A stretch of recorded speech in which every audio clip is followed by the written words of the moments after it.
त्यांचं पक्षात चालत नाही हे सिद्ध होते। सरकारमध्ये ते शून्य झालेले आहे। बजेट जरी त्याच्या हाती असलं तरी ते बजेट मात्र कोणाला उपाड दाखवल्याशिवाय वाचणं कठीण झालेलं अशी अवस्था अजितदादाची झाली।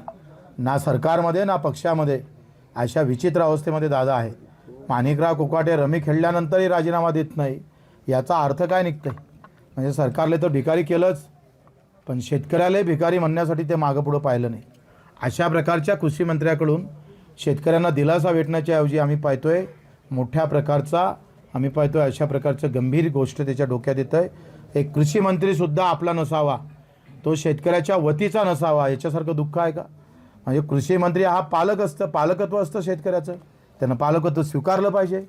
महाराष्ट्र राज्याचं पालकत्व स्वीकारणारा कृषी मंत्री जर आम्ही सांगतोय शेतकरी भिकारी आहे असं सांगत असेल आणि सरकारही त्याच्यासोबत भिकारी झालं असं म्हणत असेल तर अत्यंत दुर्दैवी गोष्ट आहे। या पवनभूमीमध्ये आम्ही एका आत्मचिंतन बैठक ठेवली होती आणि त्यातून आता सरकारचं एकंदरीत जे काही बनवाबनवीचं उत्तर आहे ते फार निषेधार्थ आहे। मुख्यमंत्री असं म्हणत होते का दुष्काळ पडला तर मग आपण कर्जमाफीचा विचार करू, परंतु बोलताना निवडणुकीमध्ये ते असं कधीच बोलले नाही। कर्ज सातबारा कोरा म्हणणारे मुख्यमंत्री आज आम्हाला गणित सांगत आहे समजून। खरं तर दुष्काळापेक्षा जास्त झड कमी भावानं भेटते। हातात आलेलं पीक जेव्हा कवडीमोल मातीच्या भावात विकावं लागतं, मुख्यमंत्री महोदय ते दुष्काळापेक्षा जास्त चटके देणारे असतं। याचा अधिक अभ्यास करा आणि पुन्हा कर्जमाफीचा विचार करा। या चिंतन बैठकीत हे ठरलं आहे का निवड कर्जमाफीची नाहीच तर हमीभावाची आणि पेरणी ते कापणीपर्यंत सगळी कामं MRSSमध्ये दोनपैकी एक काही करा।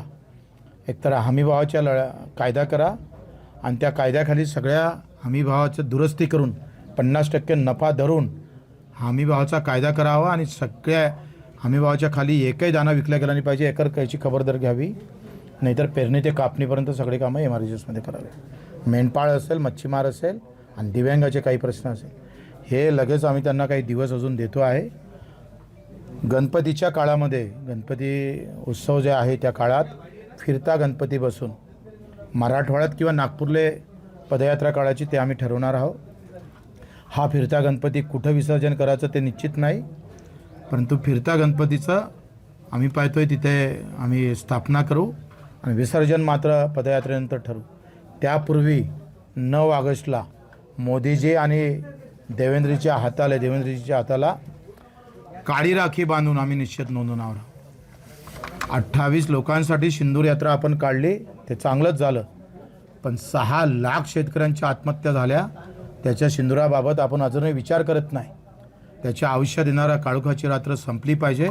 बियाणं डुप्लिकेट मिळतं, बोगस बियाणं, बोगस औषधी, रानडुकरं, वन आम्ही पाहतो वन्य प्राण्याचा त्रास आणि न भेटणारा हमीभाव हा शेतकऱ्याला खाऊन टाकत आहे। रोज 10 ते 15 आत्महत्या होत आहे, तरी तुमच्या संवेदना जागृत होत नाही, याचं दुःख वाटतं। एकाकडे शेतकऱ्यासाठी फाशी घेऊ अशी भाषा बोलणारे वसंतराव नाईक आणि दुसऱ्या इकडे फासावर जाणाऱ्या शेतकऱ्यासाठी साधी चिंता नसणारे मुख्यमंत्री, हा दोन मोठा फरक आहे। हरित क्रांती ते आत्महत्यापर्यंतचा हा प्रवास थांबला पाहिजे। हरित क्रांतीनंतर खऱ्या अर्थानं उन्नतीचे दिवस आले पाहिजे होते। वसंतराव नाईकाच्या हरित क्रांतीनंतर आत्महत्याचे दिवस शेतकऱ्याला पाहावं लागतं, म्हणून हे स्थळ आम्ही नेमलं आहे। मला वाटतंय अजून हे सरकार याच्यावर चिंतन मंथन करेल, आम्हाला आंदोलन करण्यास भाग पाडणार नाही, याचं खरं तर आम्ही अपेक्षा करतो आणि इथून आंदोलन सुरू करणार आहोत। स्वतः चुकीत असणारे अजितदादा तेच म्हणत होते कर्जमाफी आम्ही थोडं म्हटलं आणि आमचं आंदोलन झाल्यानंतर म्हणत होते नाही आता अहवाल येऊ द्या मग कर्जमाफी करतोय। चुकीचं साम्राज्य आहे, चुकीवाल्यांचं साम्राज्य आहे। मला एक सांगा, या रमेतून कोणाचं भलं झालं? कोणा याच्या जाहिराती केल्या? सचिन तेंडुलकर जाहिराती समोर आले, इथले हिरो हिरोईन सगळे समोर आले आणि आमच्या सरकारले मोठ्या खुशीनं सांगतं का 9,000 कोटी रुपये आम्हाला टॅक्स भेटला आहे। तर थोडी शरम करा ना। हे जे 9,000 कोटी रुपये भेटले त्या रमीच्या खिशात 1 लाख करोड गेले, कोणं घातले हे? कोणामुळं गेले हे? आंध्रामध्ये बंदी होऊ शकतं, इथं का नाही?